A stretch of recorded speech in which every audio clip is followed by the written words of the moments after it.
কাউকে অবহেলা করা, তাকে কম গুরুত্ব দেওয়া বিষয়টা একদিন আমাদের জীবনে সম্পর্কটার ইতি টেনে নিয়ে আসে।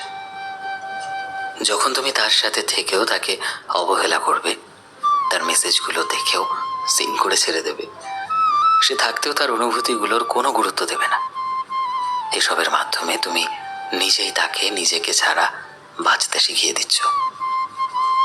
হয়তো প্রথম প্রথম সে তোমার ওপর অভিমান করবে, তোমার থেকে অবহেলা, কষ্ট পাবে, কিন্তু ধীরে ধীরে সময়ের সাথে সাথে সে তোমায় ছাড়াই বাঁচতে শিখে যাবে, সে তোমাকে ছাড়াই জীবনে চলতে শিখে যাবে। আর যখন তুমি হাজার চাইলেও তাকে আর ফিরে পাবে না। আসলে ভালোবাসা জিনিসটা এরকম, তুমি যখন ভালোবেসে একটা গাছ লাগাবে, তখন ধীরে ধীরে অবহেলায় যদি সেই গাছটায় জল না দাও, যত্নের অভাবে গাছটা একদিন মরে যাবে। তুমি তখন হাজার চাইলেও সেই গাছটাকে জীবিত করতে পারবে না। তাই সময় থাকতে যে মানুষগুলোকে তুমি ভালোবাসো, জীবনে ধরে রাখতে চাও, তাদেরকে সময় দাও, যত্ন নাও, গুরুত্ব দাও।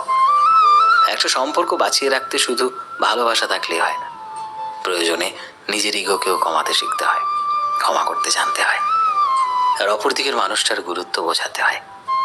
আর যতটুকু পেলে মানুষ থেকে যায় আজীবন, সারাটা জীবনের জন্য।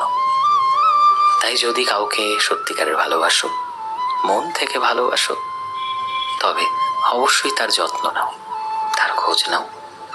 তোমার একটা ছোট্ট মেসেজ, একটা ছোট্ট কেয়ার তার মনে বিরাট জায়গা করে